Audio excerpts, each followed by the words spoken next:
बिस्मिल्लाहिर्रहमानिर्रहीम। अस्सलामुअलैकुम। Welcome to downloadclassnotes.com।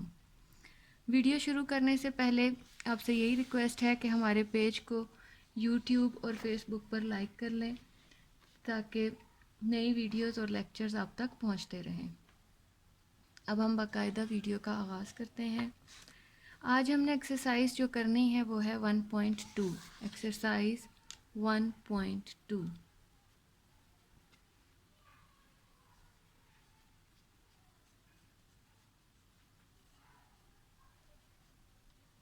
Exercise number 1.2 में को शुरू करने से पहले इसका कॉन्सेप्ट होना ज़रूरी है। कॉन्सेप्ट क्लियर करने के लिए हमें जितने मैट्रिक्स हैं, मैट्रिक्स की जितनी भी किस्में हैं, उन सब के बारे में अच्छी तरह से पता होना ज़रूरी है। तो पहले तो मैं आपको इन सारे मैट्रिक्स के बारे में बता देती हूँ कि कौन कौन से मैट्रिक्स किस तरह से होते हैं। सबसे पहले है square matrix. A matrix is called a square matrix if its number of rows is equal to its number of columns. यानी वो मैट्रिक्स जिनके रोज और कॉलम्स वो सेम हो, या तो वो 2x2 में हो, 1x1 में हो, 3x3 में हो, 4x4 में हो, वो मैट्रिक्स हमारे स्क्वायर मैट्रिक्स होते हैं। लाइक इसकी एग्जांपल मैं आपको दे देती हूँ। Square matrix,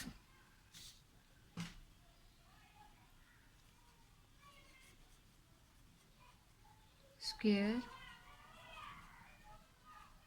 matrix, square matrix 1 2 3 4, इसमें नंबर ऑफ रोज और नंबर ऑफ कॉलम्स इक्वल हैं, तो ये हमारा स्क्वायर मैट्रिक्स हो जाएगा। उसके बाद है नल और ज़ीरो मैट्रिक्स। नल और ज़ीरो मैट्रिक्स क्या होता है? A matrix is called a null और zero matrix if each of its entries is zero.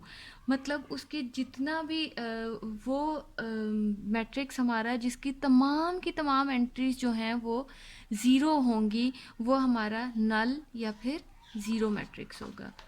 नल और ज़ीरो मैट्रिक्स। लाइक दिस, ये है या ये है, ये हमारा ज़ीरो मैट्रिक्स है, या इसको हम कहेंगे कि ये हमारा नल मैट्रिक्स है। नल और zero matrix. Transpose of a matrix. Transpose of a matrix क्या होता है? कोई भी हमारे पास अगर मैट्रिक्स हमें दिया हुआ है तो उसका हमने ट्रांसपोज किस तरह से लेना है? A matrix obtained by interchanging rose into columns. कोई भी हमारे पास मैट्रिक्स है उसकी रोज़ को हम अगर कॉलम्स बना दें और कॉलम्स इनटू रोज़, या फिर उसकी कॉलम्स को रोज़ बना दें, is called are transpose of the given matrix. वो हम एक्सरसाइज में जब करेंगे तो मैं आपको बता दूंगी। नेगेटिव ऑफ अ मैट्रिक्स, वो matrix a matrix obtained by changing the science of all the entries of a matrix is called negative of the given matrix. तो वो मैट्रिक्स अगर हमें कोई मैट्रिक्स दिया हुआ है, उस मैट्रिक्स की तमाम जो वैल्यूज़ हैं अगर पॉजिटिव हैं तो उन्हें नेगेटिव कर दिया जाए, नेगेटिव है तो उसको पॉजिटिव कर दिया जाए, तो हम कहेंगे ये उसी मैट्रिक्स का नेगेटिव मैट्रिक्स है। Symmetric matrix. सिमेट्रिक मैट्रिक्स कौन सा होता है? A square matrix is a symmetric if it is equal to its transpose. अगर हम ट्रांसपोज लेते हैं, किसी भी मैट्रिक्स का ट्रांसपोज लेते हैं, if A is a square matrix then, और वो स्क्वायर भी हो, its symmetric matrix is written as A transpose is equal to A. मतलब अगर हम उसका मैट्रिक्स का ट्रांसपोज लेते हैं और वही मैट्रिक्स बन जाए जिसका कि हमने ट्रांसपोज लिया था, तो वो हमारा सिमेट्रिक मैट्रिक्स होगा। इससे रिलेटेड भी क्वेश्चन एक्सरसाइज में आएगा। अभी मैं सिर्फ कॉन्सेप्ट क्लियर करने के लिए बता रही हूँ कि ये हमारा सिमेट्रिक मैट्रिक्स होता है। उसके बाद है skew symmetric matrix. Skew symmetric होता है हमारा a square matrix is said to be a skew symmetric matrix if A transpose is equal to minus A. मतलब ए ट्रांसपोज अगर हम लेते हैं वो ए तो आए, लेकिन उसकी तमाम की तमाम जो वैल्यूज़ हैं वो नेगेटिव में आए, उसके अपोजिट साइंस में आए। ज़रूरी नहीं है वो नेगेटिव हो, उसके अपोजिट साइंस में हो तो उसको हम कहेंगे स्क्यू सिमेट्रिक मैट्रिक्स है हमारा। Diagonal matrix, a square matrix is called a diagonal matrix if at least on any one of the entries of its diagonal is not zero and non-diagonal entries must all be zero. इसमें वो हमें diagonal matrix के बारे में कह रहे हैं कि डायगनल मैट्रिक्स में हमारी एटलीस्ट वन वैल्यू जो है वो नॉन ज़ीरो होनी चाहिए, बाकी जो नॉन डायगनल हैं वो भी ज़ीरो हों, और किसी एक वैल्यू के अलावा बाकी अगर ज़ीरो हों भी तो उसको हम कहेंगे कि ये हमारा डायगनल मैट्रिक्स है। उसके बाद है स्केलर मैट्रिक्स। स्केलर मैट्रिक्स यहाँ पर हाईलाइटेड नहीं है इसलिए मैंने यहाँ पर अंडरलाइन किया है। स्केलर मैट्रिक्स क्या होता है? Matrix is called scalar matrix if all the diagonal entries are same and non zero. वो वैल्यूज़ जो कि सेम हो, डायगोनल की तमाम वैल्यूज़ जो हैं वो ज़ीरो हो, सेम हो एंड नॉन ज़ीरो, और ज़ीरो ना हो, क्योंकि अगर ज़ीरो सारी की सारी ज़ीरो हो गई वो तो नल मैट्रिक्स बन जाएगा। तो हमारा जो है फॉर एग्जांपल के ज़ीरो ज़ीरो ज़ीरो, के ज़ीरो ज़ीरो ज़ीरो के, वेयर के इज़ अ कांस्टेंट है, कोई सा भी नंबर है हमारे पास, ठीक है। तो ये हमारा हो जाएगा स्केलर मैट्रिक्स। उसके बाद है नेक्स्ट हमारा आइडेंटिटी मैट्रिक्स। आइडेंटिटी मैट्रिक्स क्या होता है? A diagonal matrix is called identity और यूनिट। यूनिट कहते होते हैं वन से, यूनिट निकला है हमारा वन से। Matrix if all diagonal entries are one, कि उसके तमाम का तमाम जो डायगोनल है वो अगर हमारा वन हो बाकी सब ज़ीरो हो। अगर यहाँ कुछ और मतलब वन के अलावा कुछ आता है उसको तो हमने कह दिया ना कि ये हमारा स्केलर मैट्रिक्स है। अगर वो सब के सब वन हो जाएं, it is denoted by this sign. इसको हम कहेंगे कि ये हमारा आइडेंटिटी मैट्रिक्स है। ये हमारी कॉन्सेप्ट्स क्लियर हो गए हैं तमाम के तमाम मैट्रिक्स के बारे में। अब क्योंकि हमने सब तमाम के तमाम मैट्रिक्स के बारे में पढ़ लिया है तो अब हम एक्सरसाइज का बाकायदा आगाज़ करते हैं कि हमारी एक्सरसाइज में है क्या। Question number 1, question number 1, question number 1 है हमारा, find the following matrices, identity unit matrices, row matrices, column matrices and null matrices. यहाँ पर हमने बताना है जितने भी उन्होंने हमें मैट्रिसेस दिए हुए हैं उनके बारे में हमने बताना है कि हमारे मैट्रिक्स क्या हैं। क्वेश्चन नंबर 1 मैं यहाँ लिख देती हूँ, find the following matrices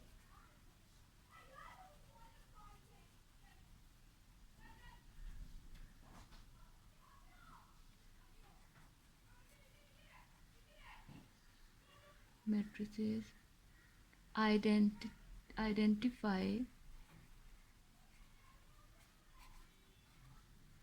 unit matrices,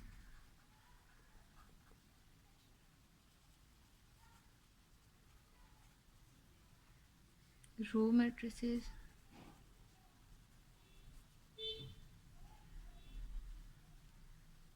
column matrices,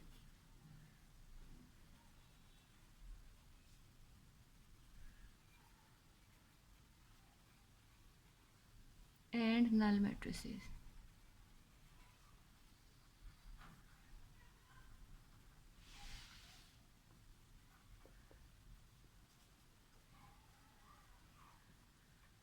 तो अब हम यहाँ पर सोल्यूशन इसका स्टार्ट करते हैं।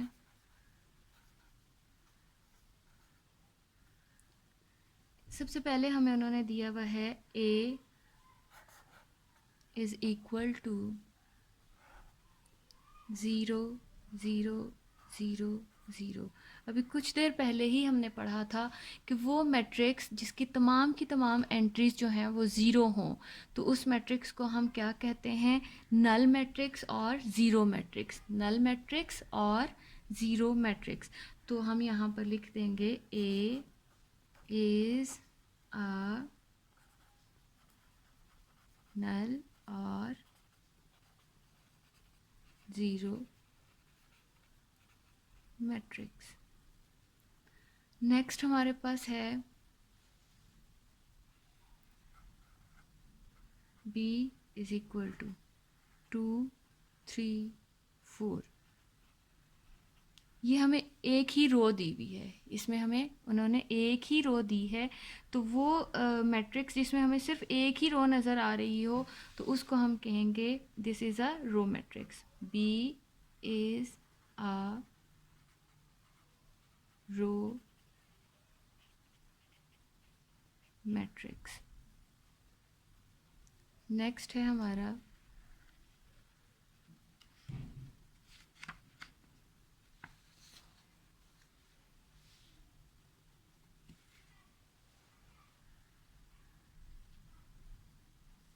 C। C is equals to 406। 406 406 हमारे पास एक ही कॉलम दिया हुआ है, तो हम इसको कहेंगे C is a column matrix.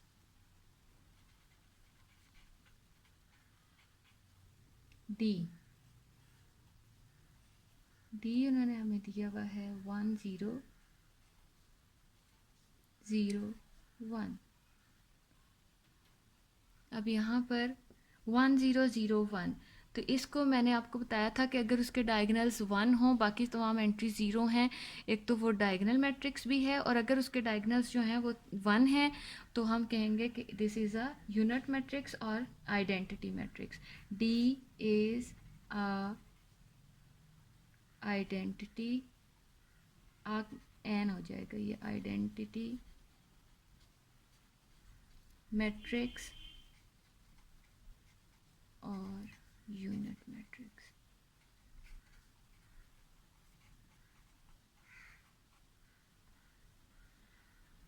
Next है हमारा E is equal to 0।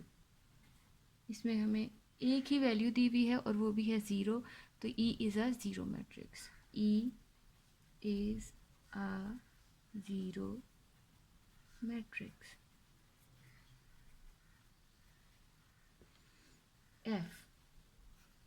F is equals to 5 6 7।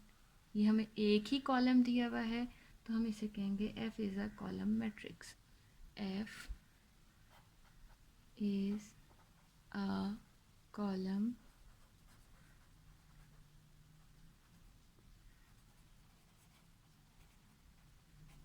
Matrix. अब हमारा क्वेश्चन नंबर 1 कंप्लीट हो चुका हुआ है। अब हम क्वेश्चन नंबर 2 स्टार्ट करेंगे। क्वेश्चन नंबर 2 है हमारा, from the following matrices identify हमने करना है square matrix, row matrix, identity matrices, rectangular matrices, column matrices, null matrices. यहाँ पर हमने इनका बताना है कि कौन से जो मैट्रिसेस हैं उनके वो क्या क्या मैट्रिसेस हैं, उनके नाम बताने हैं हमने। तो हम स्टार्ट करते हैं question number 2। Question number 2 question number 2 है, क्वेश्चन मैं नहीं लिख रही, हम इसका स्टार्ट करते हैं नंबर 1।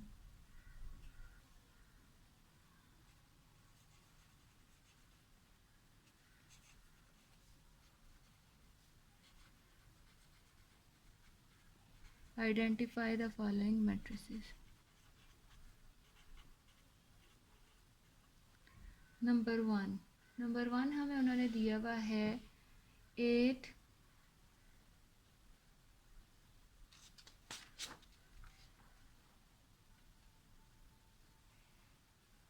-8 2 7 12 0 4।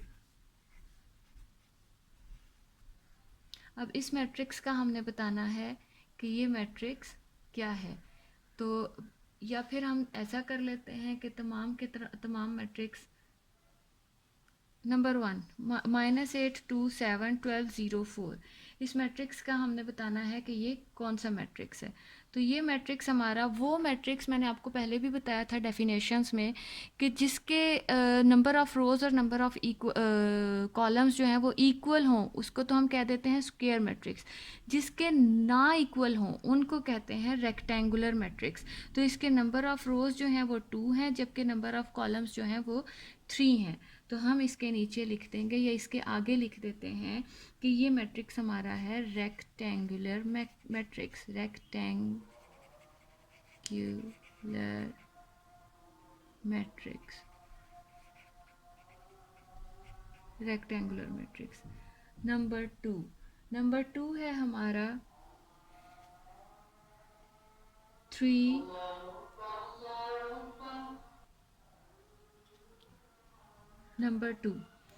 नंबर टू हमारे पास है 3 0 1। तो ये एक ही कॉलम है, इसको हम कहेंगे कॉलम मैट्रिक्स।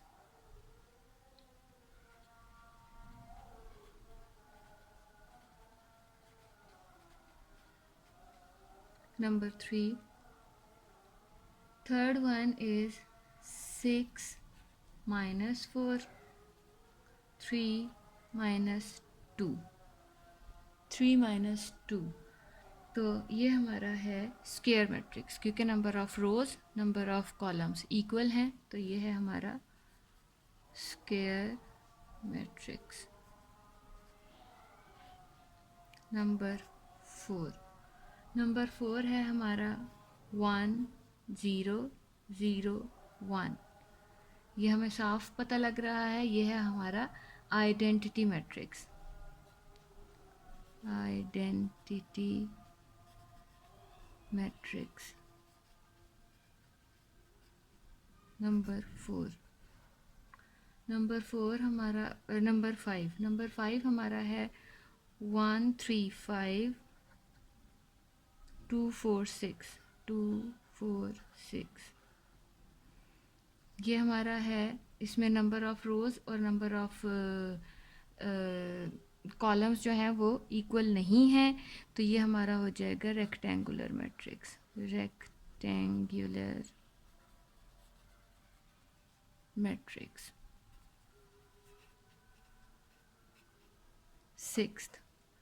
सिक्स्थ पार्ट है हमारा 3 10 -1, 3 10 -1। तमाम वैल्यूज़ एक ही रो में हैं, तो ये हमारा है रो मैट्रिक्स। सेवन्थ पार्ट है हमारा 1 0 0। तो ये हमारा है, एक ही कॉलम में दी हुई हैं सब वैल्यूज़, तो हम कहेंगे column matrix, column matrix. Seventh part, और अब हमारा है 2 पार्ट्स रह गए हैं हमारे, उन्हें भी हम यहीं कंप्लीट करने की कोशिश करते हैं। तो 7th हो चुका, 8th पार्ट है हमारा 1 2 3 -1 2 0 0 0 1।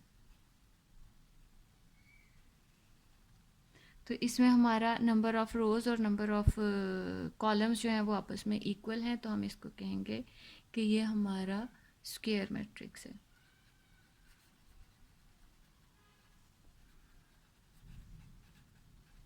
Square matrix. 9th पार्ट हमारा है 0 0 0 0 0 0। इसकी तमाम की तमाम एंट्रीज जो हैं वो ज़ीरो हैं, तो ये हमारा ज़ीरो और नल मैट्रिक्स, ज़ीरो और नल मैट्रिक्स। ये हमारा क्वेश्चन नंबर 2 कंप्लीट हो गया। क्वेश्चन नंबर 2 के बाद अब हम स्टार्ट करते हैं क्वेश्चन नंबर 3। क्वेश्चन नंबर 3 में उन्होंने कहा है from the following matrices identify diagonal scalar and unit identity matrix. ये भी बिल्कुल उसी तरह से जैसे हमने क्वेश्चन नंबर 1 क्वेश्चन नंबर 2 किया है, इसी तरह से ये हमारा क्वेश्चन नंबर 3 है। इसमें भी हमें उन्होंने थोड़े से मैट्रिसेस दिए हुए हैं, उन मैट्रिसेस का हमने देखना है कि वो मैट्रिसेस कौन से हैं, वो क्या मैट्रिसेस हैं, उनमें हमने ये चीज़ उनको बतानी है कि ये मैट्रिक्स कौन से हैं। स्केलर मैट्रिक्स है, यूनिट मैट्रिक्स है, आइडेंटिटी मैट्रिक्स है, ये चीज़ हमने बतानी है। तो question number 3, identify the following matrices. अब क्योंकि मैंने कॉन्सेप्ट क्लियर करवा दिए थे पहले ही कि किस मैट्रिक्स को क्या कहते हैं, डायगोनल्स मैट्रिक्स कौन से होते हैं, उसके बाद हमारे स्केलर क्या होते हैं, सिमेट्रिक, नॉन सिमेट्रिक और स्क्यू सिमेट्रिक, और यूनिट मैट्रिक्स, स्केलर मैट्रिक्स। तो इसलिए हमें अब क्वेश्चन करना काफ़ी आसान लग रहा है, लेकिन साथ साथ में मैं आपको क्वेश्चन सॉल्व करते हुए भी साथ साथ में बता रही हूँ कि किस मैट्रिक्स को क्या कहते हैं और क्यों कहते हैं। सोल्यूशन पार्ट 1 है हमारे पास a इज़ इक्वल टू 4 0 0 4। तो हमारी क्योंकि इसकी दोनों एंट्रीज जो हैं वो नॉन ज़ीरो हैं और बाकी जो इसका एक डायगोनल जो है वो ज़ीरो है, बाकी जो एंट्रीज़ हैं वो हमारी जो हैं वो ज़ीरो हैं। तो वो मैट्रिक्स जिसका एक डायगोनल जो है वो नॉन ज़ीरो वैल्यूज़ के साथ हो, तो उसको, या उसकी कोई एक वैल्यू भी अगर नॉन ज़ीरो हो तो उसको हम कहते हैं डायगोनल मैट्रिक्स। तो ये हमारा है, इसके आगे हम लिख देंगे कि ये हमारा डायगोनल मैट्रिक्स।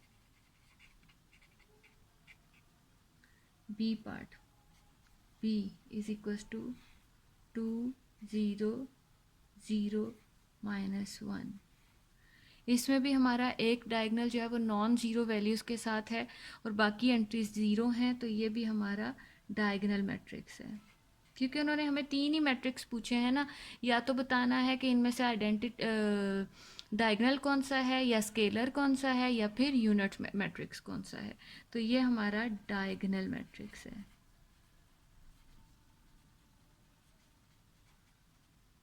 Matrix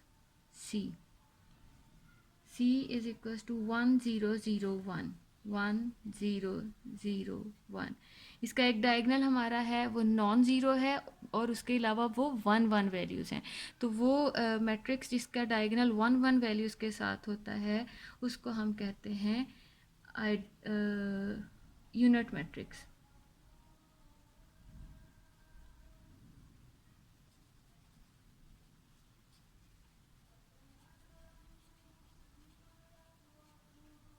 C।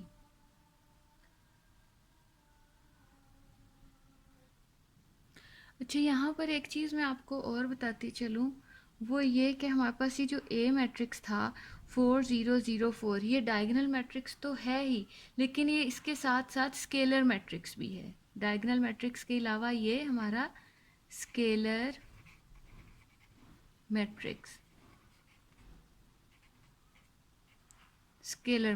है।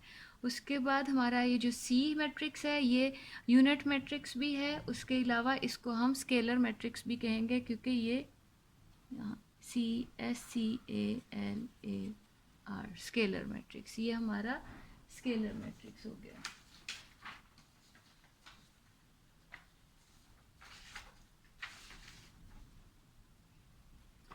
इसके बाद अब हम अगला करते हैं, क्वेश्चन C पार्ट हो गया D।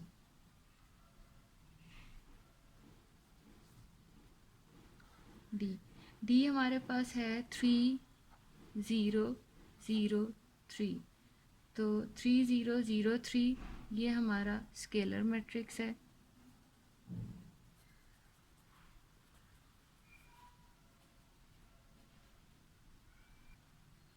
अच्छा, ये हमारा स्केलर मैट्रिक्स क्यों है? क्योंकि हमने स्केलर मैट्रिक्स की डेफिनेशन में पढ़ा था कि अगर a diagonal matrix is called a scalar matrix if all the diagonal entries are same and non zero, same भी हो और नॉन ज़ीरो भी हो। अब यहाँ पे भी सेम भी है और नॉन ज़ीरो भी है, इसलिए ये स्केलर था। ये भी सेम भी हैं दोनों और नॉन ज़ीरो भी हैं, यहाँ पर भी ये सेम भी है और नॉन ज़ीरो भी हैं। तो डायगोनल मैट्रिक्स तो ये हैं ही, लेकिन उसके साथ साथ ये तो यूनिट मैट्रिक्स था, ये स्केलर मैट्रिक्स भी है और डायगोनल मैट्रिक्स भी हैं। इनके जो नाम हैं वो साथ में इसके दोनों मेंशन किए जा सकते हैं, डायगोनल मैट्रिक्स, मैट्रिक्स डी। इसके बाद हमारा नेक्स्ट पार्ट है इसका ई।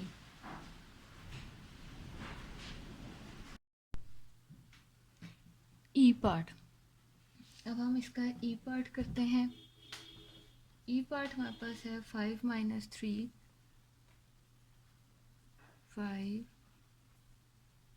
Minus 3, 0 0 1 plus 1। इसको पहले तो हम चाहें तो सॉल्व भी कर लें, ना भी सॉल्व करें। सॉल्व करना चाहें तो ये हो जाएगा हमारा 2 0 0 2। तो ये डायगोनल भी है प्लस स्केलर मैट्रिक्स भी बन रहा है। तो इसको हम यहाँ पर लिख देते हैं कि ये हमारा स्केलर मैट्रिक्स है।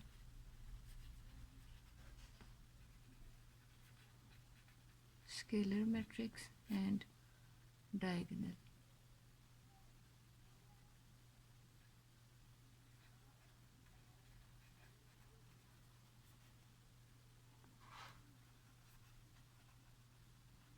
मैट्रिक्स, ये हमारा क्वेश्चन नंबर 3 भी यहाँ पर कंप्लीट होता है।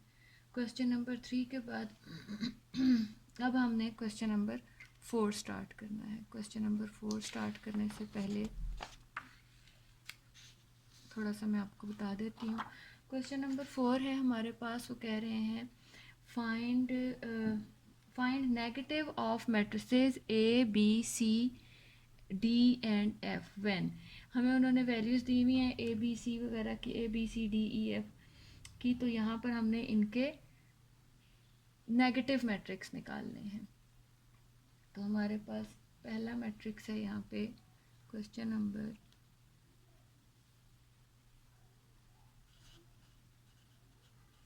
Question number 4। क्वेश्चन नंबर 4 है find negative matrix matrices. Find negative matrices. Negative matrices निकालना बहुत ही आसान है। पहले मैं आपको बता देती हूँ थोड़ा सा कि नेगेटिव मैट्रिसेस को निकाला कैसे जाता है। नेगेटिव मैट्रिसेस निकालने के लिए मैंने पहले भी आपको बताया था, जब ये हमने यहाँ पे थोड़ा सा इसका कॉन्सेप्ट क्लियर किया था एक्सरसाइज शुरू करने से पहले, कि जो भी मैट्रिसेस हमें दिए हुए होते हैं उनके सिर्फ साइंस चेंज कर देने से हमें जो चीज़ हासिल होती है वो है उनके नेगेटिव मैट्रिसेस। जैसे हमें उन्होंने दिया हुआ है ए इज इक्वल टू 1 0 माइनस 1। तो इसका नेगेटिव मैट्रिक्स कैसे करेंगे हम?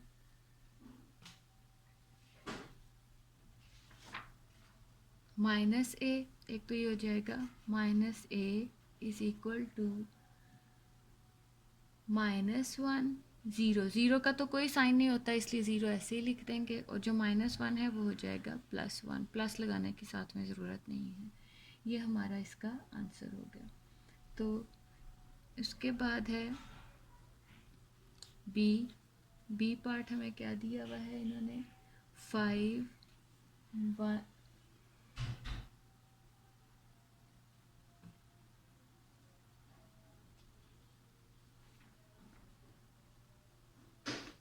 3 माइनस 1 2 1। इसका माइनस नेगेटिव मैट्रिक्स लेना है तो माइनस बी 5 हो जाएगा माइनस वन हो जाएगा प्लस 1, 2 हो जाएगा माइनस 2 माइनस 1। सी, सी हमें उन्होंने क्या दिया हुआ है? सी है 2 6 3 2 2 6 3 2। इसका नेगेटिव मैट्रिक्स -2 -6 -3 -2 हो जाएगा सी। उसके बाद है हमारे पास डी। डी हमें इन्होंने दिया है -3 2 -4 5। इसका नेगेटिव मैट्रिक्स लेना है हमने,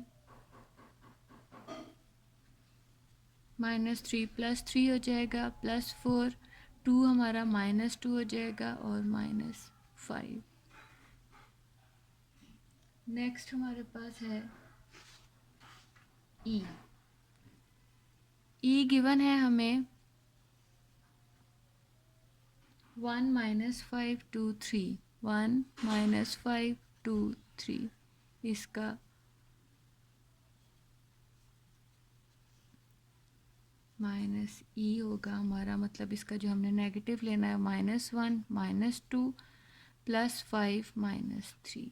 नेगेटिव लेना बहुत आसान है, जस्ट हमने साइंस चेंज करने हैं। ज़ीरो का कोई साइन चेंज नहीं होगा, उसकी रीज़न ये है कि ज़ीरो की का कोई साइन नहीं होता, ना प्लस ना माइनस।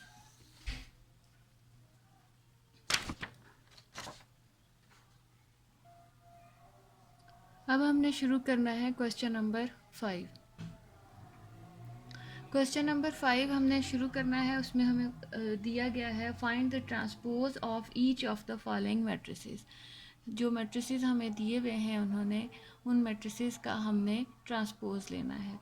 तो ट्रांसपोज मैंने आपको पहले भी बताया था, दोबारा थोड़ा सा डिफ़ाइन कर देती हूँ कि ट्रांसपोज किसी भी मैट्रिक्स का लेने का मतलब ये होता है कि हमने इंटरचेंज करना होता है। रोज़ को कॉलम बना देते हैं या फिर कॉलम को रोज़, एक ही बात होती है। रोज़ को कॉलम बना दें या फिर कॉलम को रोज़ बना दें। तो हम यहाँ क्वेश्चन नंबर 5 लिखते हैं, find the transpose of each of the following matrices. Find the transpose of each of the following.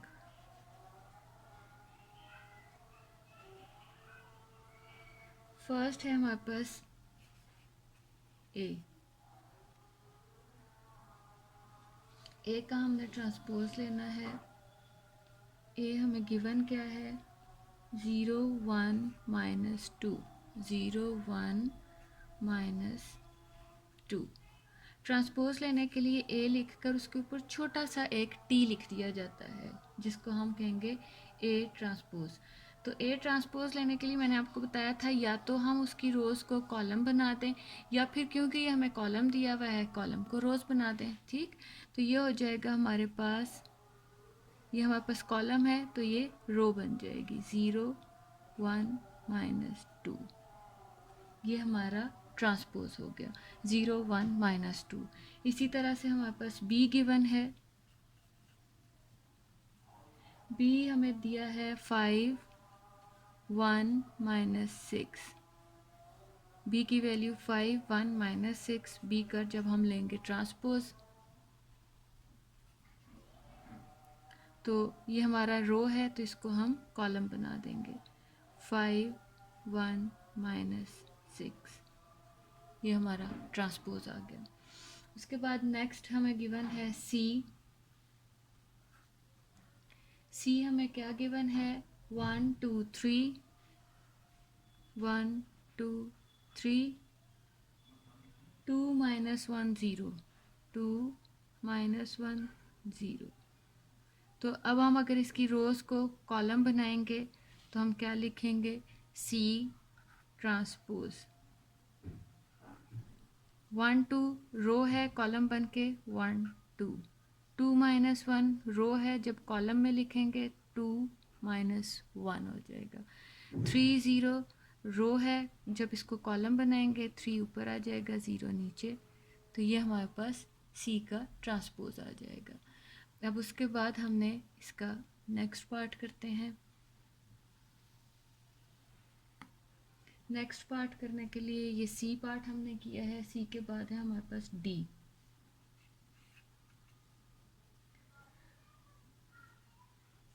D हमें गिवन है 2 3 0 5।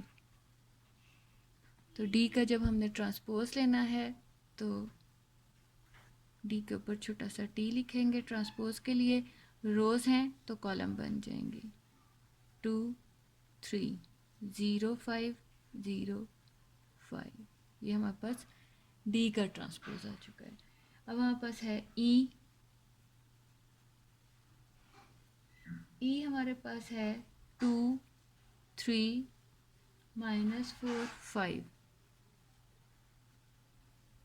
और जब हम ई का लेंगे ट्रांसपोज, ई ट्रांसपोज रो हमारी मतलब 2 3 कॉलम बन जाएगा -4 5। नेक्स्ट पार्ट है हमारा एफ। एफ हमें गिवन है 1 2 3 4 1 2 3 4। एफ का जब हम ट्रांसपोज लेंगे तो ये बन जाएगा, इसकी रो कॉलम बन जाएगी 1 2, और ये 3 4 रो है तो ये कॉलम बन जाएगा 3 4। यहाँ पर हमारा क्वेश्चन नंबर 5 भी कंप्लीट हो गया। अब क्वेश्चन नंबर 5 के बाद हम स्टार्ट करते हैं क्वेश्चन नंबर 6। क्वेश्चन नंबर 6 में हमें वेरिफिकेशन दी है। क्वेश्चन नंबर 6 वेरिफिकेशन का है। उन्होंने हमें एक मैट्रिक्स, दो मैट्रिक्स दे दिए हैं ए और बी, और हमने वेरीफाई करना है। तो मैं पहले क्वेश्चन नंबर 6 लिख लेती हूँ। Question number 6। क्वेश्चन नंबर 6 हमारे पास है verify that if verify if a is equal to 1 2 0 1, b is equal to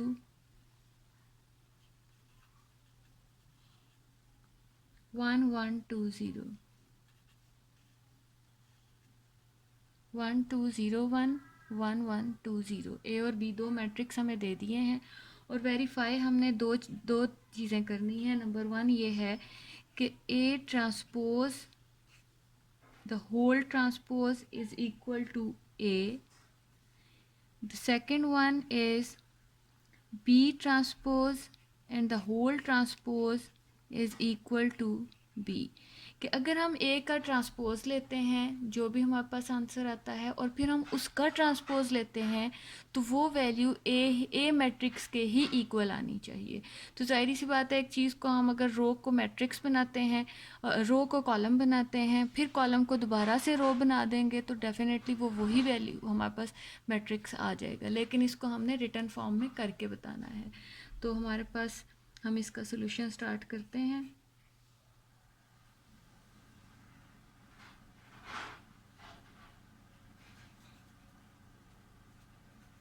solution A हमारे पास क्या है 1 2 0 1। अब हमने यहाँ पर इसका लेना है transpose, A transpose. A transpose का यही मतलब है, जो रोज हैं वो कॉलम बन जाएंगे 1 2 0 1। ये इसकी रोज थी, दोनों को हमने कॉलम बना दिया। 1 2 रो में था, कॉलम में आके कॉलम में 1 2 हो जाएगा। 0 1 इधर रो था, यहाँ कॉलम में आके 0 1 हो जाएगा। अब हमने क्या करना है, हमें उन्होंने क्वेश्चन में गिवन है कि ए का ट्रांसपोज हमने लिया। अब अगेन हम इसका ट्रांसपोज लेंगे। जब हम अगेन इसका ट्रांसपोज लेंगे तो वो किस तरह से लेंगे, A transpose the whole transpose. तो जब हम इस सारे का ट्रांसपोज लेंगे, दोबारा से ये जो रो है इसको कॉलम बना देंगे। 1 0 और 2 1 है, तो ये हमारा हो जाएगा, रो है तो ये कॉलम जब बनेगा 2 1। तो ये हमने वेरीफाई करना है कि जो ए ट्रांसपोज का हमने होल अगेन ट्रांसपोज लिया था, तो क्या वो ए के इक्वल है। तो हमारा ए था 1 2 0 1, और अब जब हमने सॉल्व करके ए ट्रांसपोज का ट्रांसपोज निकाला है तो वो भी 1 2 0 1 है। तो हैंस